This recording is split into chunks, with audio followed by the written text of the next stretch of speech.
Hey guys, Slacker here with my latest DIY project, camera slider for my GoPro camera. Pretty psyched about it and thought I wanted to share it with you. It's really simple to make, it's really simple to use, and it's cheap. Three good things. Okay, so what do we need? Tool-wise, we need a drill bit, measuring device, instant glue or epoxy glue if you have it. Need a file, a pair of pliers, a saw. Material wise, you're gonna need a tripod. The one I have here is the Bungee DF40. It's a cheap plastic tripod. It's a little bit different compared to the more expensive ones. I'm gonna get back to that later. Then you're gonna need 2 sets of bolts and 3 nuts. And then you're gonna need this shin. I picked mine up at the local hardware store. I think you can pick it up anywhere. It's very simple, but it comes in 2 varieties. The one with the upright down the middle here, and the one without. Make sure you get the one with the upright. The plastic piece here on the side, when I first bought it, it was loose. So what I did was I just glued it on real easy, real quick. Of course, you want to make sure when you glue this on that you have a bolt that you put in between, so you make sure that it fits. Okay. Along with this shin, there was another shin. I think it's a bottom piece. I have no idea how this is supposed to work, but I know what I'm going to use it for, which is probably a lot more exciting. The great thing about this shin is that it fits right onto here. Here we go. So the sharp viewer will have noticed that it makes a lot of noise. Don't worry about that. It's okay for now. We're going to take care of it in a little bit. Okay. Then you need a credit card and a few small plastic pieces. What I did was I took some of the things from my GoPro display box, which I already cut into pieces anyway, so I used some of that, and then an old train card or credit card, doesn't really matter. Okay, so the first thing you do is to take this shin, find a center point using your measuring device, drill a hole through it. The shin comes with pre-drilled holes, but unfortunately they're too small and they're spaced like really weird. So there's no hole in the center. Find the center, make a hole, use a nut to align so you know that your nut is going to fit in the hole without being too close to that one or this one. That's kind of important. Okay, so we've glued this one on, we made the hole, now the shin's ready. Okay, to prepare your tripod, pick up, take the head off, just unscrew it and pick it off. I mentioned earlier that this one's a bit different than the more expensive tripods, and this is because the head here, it doesn't attach with a screw like the more expensive models. I'm not quite sure how they're designed, since I don't own one. But this one just slides on top, like so. So what you do is pick it off, take the top piece that was in between, okay? Then take a drill and drill bit and bore a hole right through there, straight through the center. Okay, so to attach the shin to the tripod, take the top piece, take a bolt,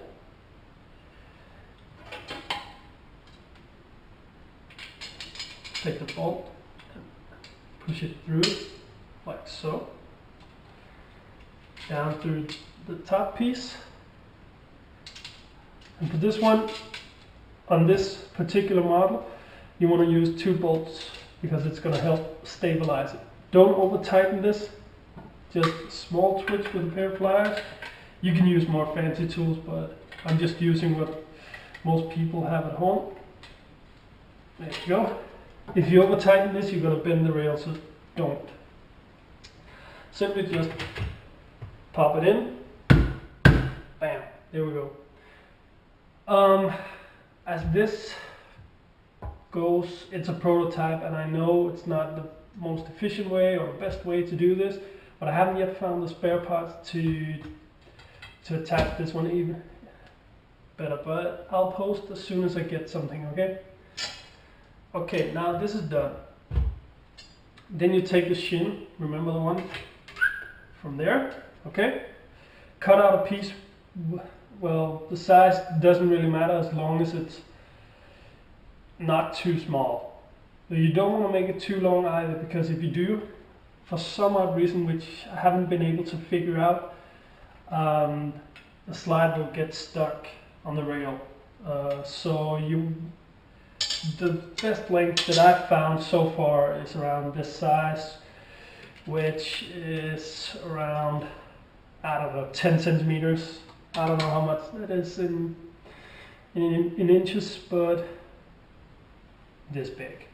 Okay? Okay, then you take this one, turn it over, find somewhere close to the center, place your bolt here, then you just to see where you want to drill the hole. And it's important to mention, since you're working with aluminium, there can come some pretty rough edges, so always use your file on the sides and on the top. Make sure you don't, cut your fingers.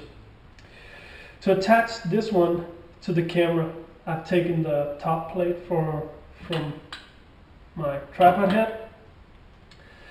Then I take my bolt, like so, goes through there. Okay, to attach your GoPro housing to this, you'll need to have a tripod mount. If you don't have that, you can do what I did. You can just cut out the display box that the GoPro came in, just cut it out with a saw, and then super glue, epoxy glue, or instant glue a nut to the bottom. This was not my idea. I got the idea from RAMBO, who's the forum manager at the GoPro user forum. I'll post a link. It's a great site. He does an awesome job. Has lots of cool ideas for mountings and stuff, so please check out the site and the forum. A lot of guys there have very nice ideas. Okay, now back to the slider. Nut is glued on. Be careful not to over tighten this, because then the nut's going to come off. This is a cheap solution. It's not the best, but it'll do. Okay, simply just screw that one on there.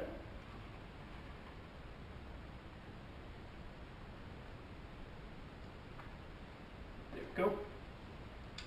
Okay. A lot of people have problems with vibration in the housing when using these quick release mounts. The newer GoPro model ships with the nose clamp. I just found out today what the nose clamp is for.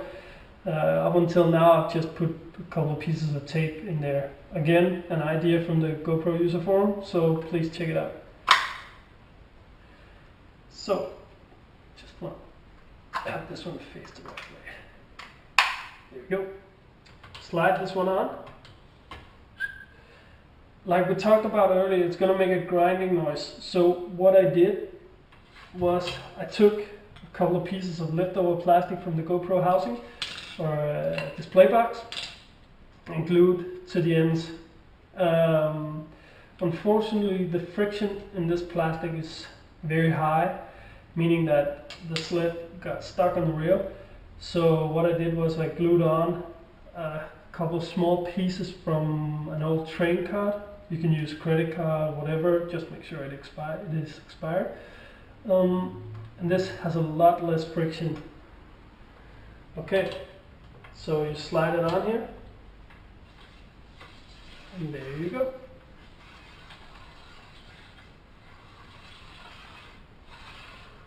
It makes a little bit of grinding noise, and I'm gonna try and figure out some way of solving that problem, but until then this will have to do. Okay, if you're like me and you have clumsy hands and you're always in a hurry and stressing, you can use a piece of bungee cord or a rubber band or whatever you have, just to put around this one, like so. It makes it a whole lot easier to control and get a smooth movement, and it takes the jitter out of your hands, okay? Okay, I know a lot of people who are making camera sliders, they love those like slanting slides and vertical slides. I haven't figured out a way to adjust the shin yet, but what you could do is you could extend the tripod legs like so, and if you do, this one first of all secures the camera from going off the end, and it makes it a lot easier to control those slanting slides. Okay, so just to recap, you need the shin, you need a couple of nuts and bolts, and you need your tripod.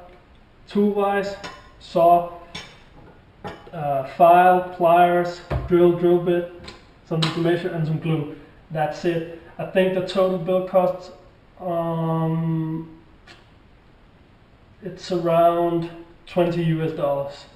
So it's not that expensive, and it's very good for all of us who is on a budget. Keep looking, because I'm gonna post all the modifications that I do. If I find something better that works better or something, I'll post it straight away. So keep checking it out, and until then, thanks for watching.